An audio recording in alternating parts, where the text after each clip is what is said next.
So again, may nakita na naman akong video dito kay Leonardo DiCaprio sa TikTok. Okay?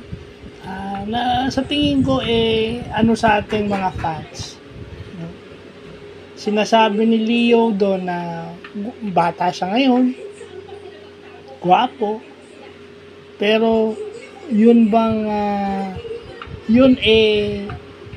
yung bang mga fans na yun titili pa rin sa kanya kapag ka siya kulukulubot na yung mukha at hindi na matipuno yung kanyang katawan kasi pinagpapantasyahan siya hanggang ngayon, di ba? Parang hindi nga siya tumatanda.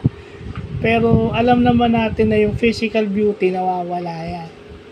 So sinabi na rin ni Leo na yung mga fans na mananatili sa tabi niya at susuporta pa rin siya kahit na retire na siya sa pag-aartista, yun yung totoong fans. Tsaka doon din niya sinasabi, dalawang video kasi nakita ko yung mga pelikula niya is hindi nangyari overnight, no?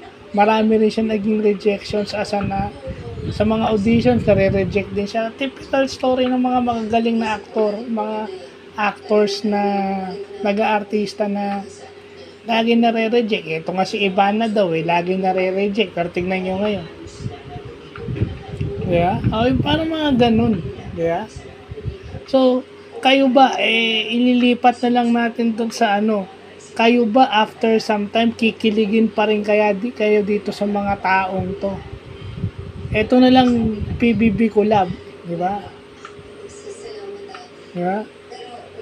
Kikiligin pa rin ba kayo dito sa Dasbia kapag ka ito tapos na yung PBB collab? Kikiligin pa rin kaya kayo dito? Kasi yun ang sinasabi ko, di ba? Yung Kaichi, hindi naman natuloy. Di ba? Hindi naman nagmaterialize yung Kaichi, pero love team yun ng season 10. Celebrity edition din yun. Ang naging successful doon si Chi. Dahil maraming offers kay Chi nung lumabas siya. Di ba? Hindi lahat ng love team, hindi lahat ng nabubuong LT sa bahay ni Kuya is hindi lahat na nabubuong LT sa loob ng bahay ni Kuya is as LT paglabas. Hindi, minsan individual. Yung sa Kaichi, si Chi yung parang nag-blossom yung career dahil doon sa PBB. Paglabas niya, I remember third evictee siya, pangatlo siyang natanggal. Parang nagkaroon pa nga ng yun kay Kyle Echari. So yun yung sinasabi ko, di ba? Aside from nagfi-fade away yung looks, nagfi-fade away din yung kilig. Ito bang Dasbia na to? Yun yung sinasabi. Kaya siguro maganda ang tulog nito ni Dustin Yu dahil nag-usap na sila ni Bianca ng masinsinan. Hindi ko lang alam kung talagang ipoporsyon niya si Bianca sa labas, no? Kasi sigurado ko matagal-tagal pa sila dito sa loob ng bahay ni Kuya. So if ever sino sa kanila yung maunang lalabas, tatanggapin pa rin kaya sila ng tao. Yeah. Kasi maraming tao ang nagtatanggol kay Dustin just because of the love team.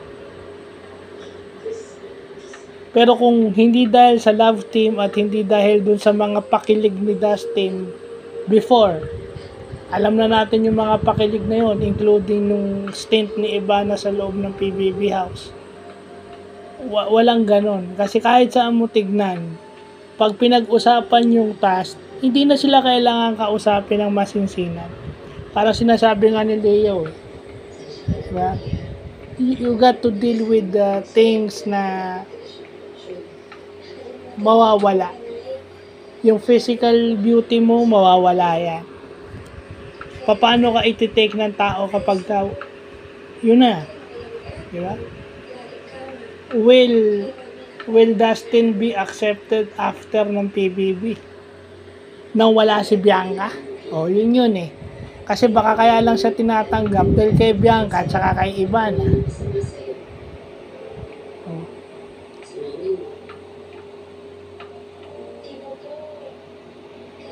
So, yun lang po.